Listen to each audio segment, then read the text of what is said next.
ଆଗକୁ ଆସୁଛି ରଜରେ ମୁଁ ନେଇକି ଆସିଛି ପ୍ରେସର କୁକରରେ ପୋଡ଼ପିଠା। ଚାଲନ୍ତୁ ଡେରି ନକରି ଆମର ରେସିପି ଷ୍ଟାର୍ଟ କରିବା। ଏଇଟା ଘରେ ଥିବାର କିଛି ସାମଗ୍ରୀରେ ଆମେ ପିଠା ବନେଇବା। ଏଠି ଚୋପା ଛଡ଼ା ବିରି ଆଉ ଚାଉଳ, ଆମେ ଯେଉଁ ପିଠା କରୁଛନ୍ତି ଆପଣମାନେ ଯେଉଁ କୌଣସି ଚାଉଳ ବି ନେଇପାରିବେ।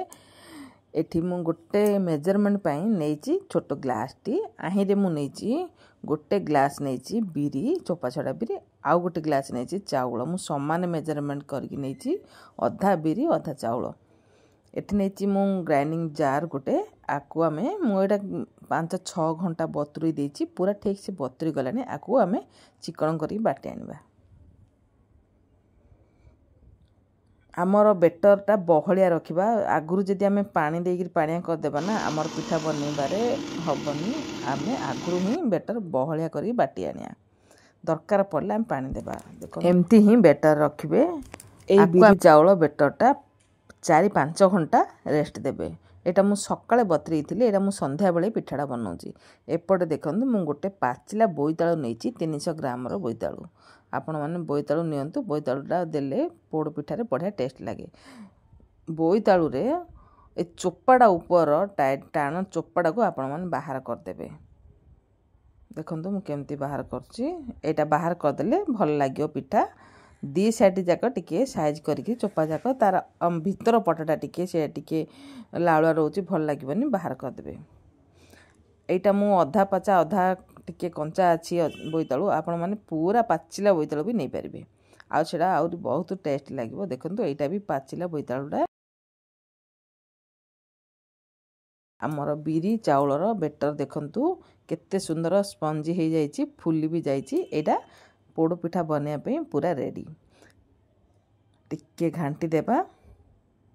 4-5 ଘଣ୍ଟା ହୋଇଗଲାଣି। ମୁଁ ସକାଳେ ବତୁରେଇକି ବାଟିଥିଲି, ଏବେ ହେଇଛି ସନ୍ଧ୍ୟା 5ଟା। ଦେଖନ୍ତୁ କେତେ ଆମ ବେଟର ଫୁଲିଛି। ଏମିତି ହିଁ ଫୁଲିବା ଦରକାର ବେଟରଟା। ଏଠି ଦେଖନ୍ତୁ ବୋଇତାଳୁ, ଏଇଟା ମୁଁ କେମିତି ସବୁ ସାଇଜ୍ରେ ଚୋପା କାଢ଼ି କାଟି ଦେଇକି ଧୋଇ ଦେଇକି ସାଇଜ୍ କରି ରଖିଛି। ଏମିତି ହିଁ ବୋଇତାଳୁ ନେବେ। କେଉଁ ଗଳିରୁ, କେଉଁ ଗାଁରୁ, କେଉଁ ସହରରୁ ଦେଖୁଛନ୍ତି ବୋଇତାଳୁ, ଆମର ଏପଟେ ତ କହୁଛନ୍ତି, ଆପଣଙ୍କ ସେପଟେ କ'ଣ କହୁଛନ୍ତି ମୋତେ କମେଣ୍ଟ ସେକ୍ସନରେ ଜଣାଇବେ। ଏଠି ମୁଁ ନେଇଛି ଗୋଟେ କରେଇ, ଗ୍ୟାସ୍ ଅନ୍ କରିକି ଅଳେଇଚ ମୁଁ ନେଉଛି 3ଟା। ଅଳେଇଚର କେବଳ ମଞ୍ଜି ହିଁ ଦେବା, ଚୋପା ଦେବାନି। ଚୋପାଟା ଆମେ ଚାହା କଲାବେଳେ ଦେବା, ଫୋପାଡ଼ିବାନି। ଏଠି ନେଉଛି ମୁଁ ଘିଅ, ଗୁଆ ଘିଅ ହିଁ ନେବେ, ତା'ର ବାସ୍ନାଟା ଭଲ ହେବ। ଗୁଆ ଘିଅଟା ମେଲ୍ଟ ହେଲା ପରେ ଆମେ ତେଜପତ୍ର 2ଟା ଦେଇଦେବା। ଆମେ ଯେଉଁ କାଟିକି ଧୋଇକି ରଖିଥିଲେ ବୋଇତାଳୁ, ସେଇଟା ଦେଇଦେବା। ବୋଇତାଳୁଟା ଟିକେ ଏପଟ ସେପଟ କରି ଘାଣ୍ଟିବା, ସିଝିବା ପାଇଁ ଟିକେ ଢଙ୍କଣି ଦେଇଦେବା। ଦେଖନ୍ତୁ ବୋଇତାଳୁର କେତେ ପାଣି ବାହାରିଲାଣି। ଏପଟ ସାଇଡ଼୍ନା ମୁଁ ନଡ଼ିଆ ଖଣ୍ଡ ଦେଖନ୍ତୁ ମୁଁ ଦେଉଛି, କାଟିକି ମୁଁ ରଖିଥିଲି ନଡ଼ିଆଟା ପୋଡ଼ପିଠାରେ ତ ନିଶ୍ଚୟ ଦେବେ। ପୋଡ଼ପିଠା ନଡ଼ିଆ ବିନା ଅଧୁରା, ସେଥିଲାଗି ନଡ଼ିଆଟା ନେବେ ନିଶ୍ଚୟ। ଆଉ ଟିକେ ଘୋଡ଼େଇ ଦେବା ନଡ଼ିଆ। ଏପଟେ ଆମେ ବେଟରରେ ଦେଇଦେବା ସ୍ୱାଦ ପାଇଁ ଲୁଣ।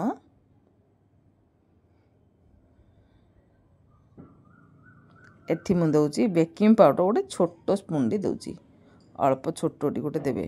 ଆକୁ ଆମେ ଭଲସେ ଗୋଳେଇକିରି ସାଇଡ଼୍ରେ ରଖିବା। ବେକିଂ ପାଉଡ଼ରଟା ଦେଲେ ନା ଆମର ପୋଡ଼ ପିଠାଟା ଟିକେ ଭଲସେ ଫୁଲିବ, ସ୍ପଞ୍ଜି ବି ହେବ।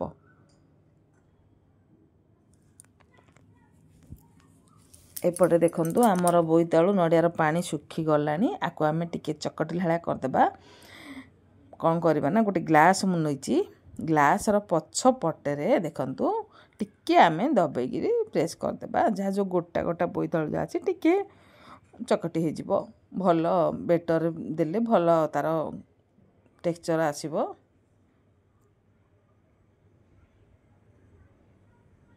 ଦେଖନ୍ତୁ ଏମିତି ହିଁ ମିକ୍ସ କରିନେବେ। ଆମର ଏବେ ହେଇଗଲା ମିକ୍ସ। ଏବେ କ'ଣ କରିବା, ଆମେ ଚିନି ଦେବା। ଯେଉଁ ଗ୍ଲାସ୍ରେ ଆମେ ନେଇଥିଲେ ବିରି ଚାଉଳ, ସେଇ ଗ୍ଲାସ୍ରେ ଆମେ ଅଧା ଦେବା ଚିନି, କାହିଁକିନା ବୋଇତାଳୁରୁ ମିଠା ବାହାରିବ। ଆପଣମାନେ ଯଦି ଅଧିକ ଚିନି ମିଠା ଖାଉଥିବେ ବୋଲେ ଆଉ ଅଧିକ ନେଇପାରିବେ। ଚିନିଟା ଆପଣମାନେ ନିଜ ହିସାବରେ ନେବେ। ଏଠି ମୁଁ ଅଧାରୁ ଅଧିକା ଦେଉଛି ଚିନି। ସେଇ ମେଜରମେଣ୍ଟ ଗ୍ଲାସ୍ରେ ହିଁ ଚିନିଟାକୁ ଟିକେ ମେଲ୍ଟ ହେଲା ପର୍ଯ୍ୟନ୍ତ ଆମେ ସ୍ଲୋ ଜାଳରେ ମିଶାଇବା ବୋଇତାଳୁ ନଡ଼ିଆ ସହିତ। ଦେଖନ୍ତୁ ଇଏ ଗୋଟେ ଜେଲି ଟାଇପ୍ର ହେଇଗଲାଣି। ବାସ୍ନା ବି ତାର ବହୁତ ବଢ଼ିଆ ଆସିଲାଣି। ଚିନିଟା ମେଲ୍ଟ ହେଇଗଲା ପରେ ଆମେ ଓହ୍ଲେଇବା।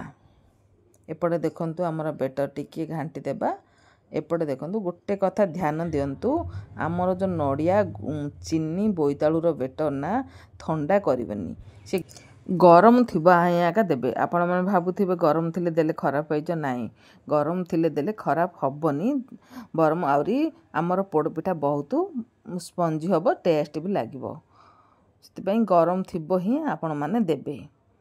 ଚିନି ଗୁଡ଼ ବୋଇତାଳୁର ବେଟରଟା ଆମେ ଚାଉଳ ବଟା ବେଟରଟା ଆମେ ଯେଉଁ ରଖିଥିଲେ ରେଡ଼ି କରିକି ତାହିଁରେ ଦେଇକିରି ଆମେ ଭଲସେ ମିଶାଇ ଦେବା। ଚାଉଳ ବିରି ବଟା ସହିତ ବୋଇତାଳୁ ନଡ଼ିଆ ଚିନିର ବେଟର ମିଶାଇ ଦେବା।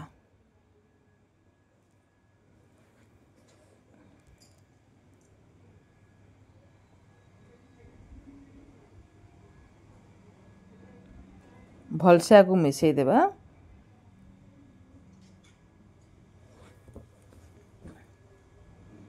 ଏପଟେ ଆମେ ପ୍ରେସର କୁକର ଗୋଟେ ଆଣିବା। ପ୍ରେସର କୁକର ମୁଁ ନେଇଛି 3 ଲିଟରିଆ ପ୍ରେସର କୁକରଟା ନେଇଛି। ତାକୁ ରଖିବା ସାଇଡ଼ରେ। ପ୍ରେସର କୁକର ଆମେ ସିଟିଟାକୁ ବାହାର କରିଦେବା। ଏବେ ମୁଁ ନେଇଛି ଗୋଟେ କାହାଳି ପତ୍ରର ଯେଉଁ ଖଲିପତ୍ର, ମୁଁ ଜଳଖିଆ ଖାଇବା ଖଲିପତ୍ର ନେଇଛି ଗୋଟେ ସାନ ସାଇଜ ଖଲିପତ୍ର। ତାକୁ ଭିତରେ ସାଇଜରେ ଆମେ ଦେଇଦେବା। ଆମର ସୋଦୁଅ ଆମର ବେଟର ଯେତିକି ରହିବ ଆମେ ସେତିକି ଦୂର ଯାଇ ଖଲିପତ୍ରଟା ଦେବା। ତାପରେ ଦେଇଦେବା ଆମେ ଦେଖନ୍ତୁ ଏମିତି ହିଁ ଖଲିପତ୍ରଟା ଦେବେ। ତାପରେ ଦେଇଦେବା ଆମେ ଘିଅ। ଖଲିପତ୍ର ଉପରେ ଆମେ ଘିଅ ଲଗାଇଦେବା ସାଇଜରେ।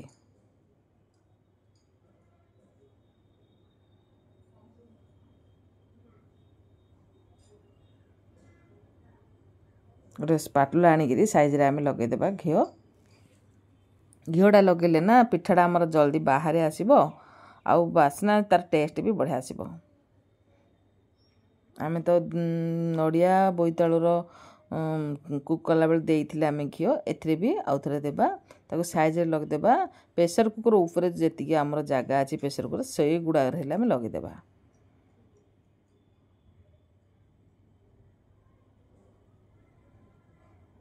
ମୁଁ ଯେମିତି ବନାଉଛି ପ୍ରେସର କୁକରରେ ପୋଡ଼ପିଠା ଆପଣମାନେ ଏମିତି ହିଁ ବନାନ୍ତୁ। ଆପଣଙ୍କର ପୋଡ଼ପିଠା ସହଜରେ ବାହାରି ପଡ଼ିବ। ଅଧେ ଲୋକ କୁହନ୍ତି ପୋଡ଼ପିଠା ପ୍ରେସର କୁକରରେ ବାହାରୁନି।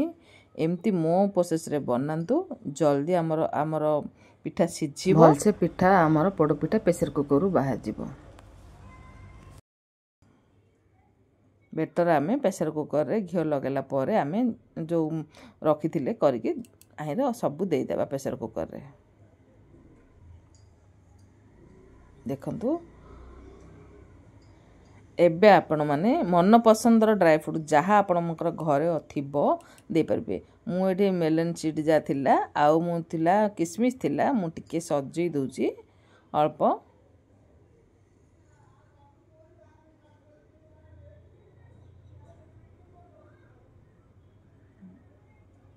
କିସମିସ୍ ଟିକେ ମଝିରେ ଦେଇଦେଉଛି, ଏଇଟା ଚାରିପଟୁ ଦେଇଦେଉଛି।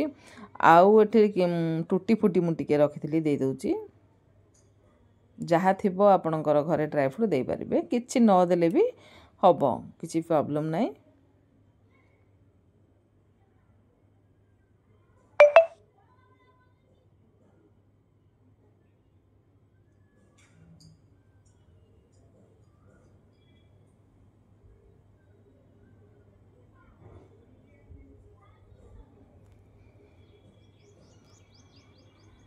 ଏଇଟା ଟୁଟି ଫୁଟିଟା ସେଟା ଟିକେ ଦେଇଦେଉଛି, ତାର ଟିକେ କଲରଫୁଲ୍, ଟିକେ ଗ୍ରୀନ୍, ଟିକେ ୟେଲୋ, ଟିକେ ରେଡ଼୍ ସବୁ ଆସିବା ପାଇଁ।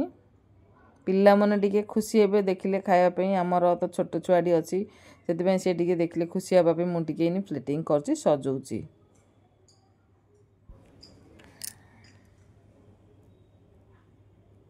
ଆମର ଏବେ ହୋଇଗଲା। ଆମର ଏବେ ସଜେଇବାର ହୋଇଗଲା। ଏପଟେ ଚାଲନ୍ତୁ ଆମେ ଗ୍ୟାସ୍ ଅନ୍ କରିବା, ଆଉ ବେଶୀ ସମୟ ଲେଟ୍ କରିବାନି ବାହାରି। ଦେଖନ୍ତୁ ଆକୁ ଆମେ ଫାଳ ଲଗାଇଦେବା, ତାର ହୁଇସିଲ୍ଟା ବାହାର କରିଦେବା। ଏଇଟା ଧ୍ୟାନ ଦିଅନ୍ତୁ, ହୁଇସିଲ୍ଟା ବାହାର କରିଦେବା। ଏପଟେ ଗ୍ୟାସ୍ ଅନ୍ କରିବା। ଗ୍ୟାସ୍ ଫୁଲ୍ ଜାଳରେ ରଖିବେ, ଗୋଟେ ମିନିଟ୍ ପାଇଁ, ତାପରେ ଜାଳ ସ୍ଲୋ କରିଦେବେ। ଆଉ ପିଠା ଆପଣମାନଙ୍କର ବେକ୍ କେତେ ସମୟ ଭିତରେ ହେବ, ଆପଣମାନଙ୍କର ସୋଦ କେତିକି ନେଇଛି ତାର କ୍ୱାଣ୍ଟିଟି ହିସାବରେ ରହିବ। କାର ଟିକେ ଅଧିକା ସମୟ ଲାଗେ, କାର ଟିକେ କମ୍ ସମୟ ଲାଗେ ବେଟରକୁ ଧରିକିରି। କିଏ କେତେ ସାଇଜ୍ର ବଡ଼ ପିଠା ବନାଉଛି, ସାନ ପିଠା ବନାଉଛି ତାକୁ ଧରିକିରି।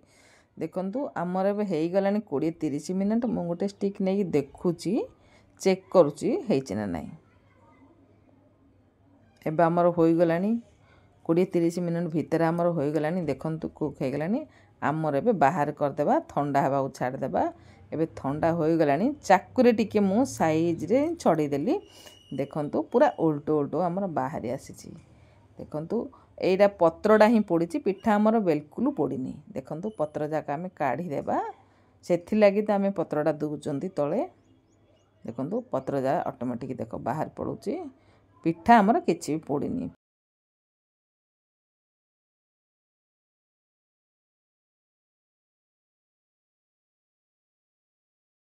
ଦେଖନ୍ତୁ ଏବଂ ପତ୍ର ଯାକ କାଢ଼ି ନେଉଛି।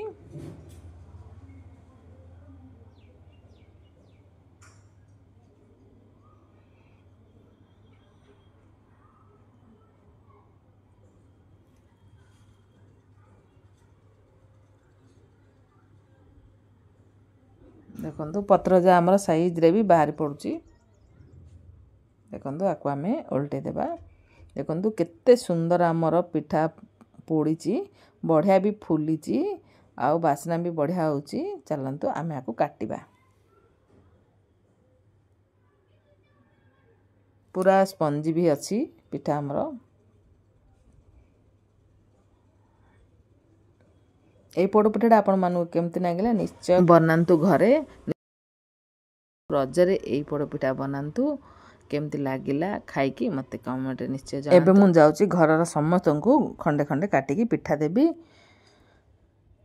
ଚାଲନ୍ତୁ ଦେଖନ୍ତୁ, କାଟିବାରୁ ହିଁ ଜଣାପଡ଼ୁଛି ଆମର ପିଠା କେତେ କହଳ ହୋଇଛି।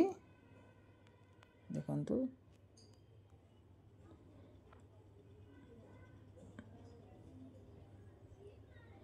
ଆମର ଯେ ବୋଇତାଳୁ ପଡ଼ିଛି, ବୋଇତାଳୁ ଟିକେ ଟିକେ ଏଲୋ ଏଲୋ ଦିଶୁଛି, ବଢ଼ିଆ ଦିଶୁଛି। ଏମିତି ରଜରେ ପିଠା ବନାନ୍ତୁ, ଏନ୍ଜୟ କରନ୍ତୁ। ରହିଲି।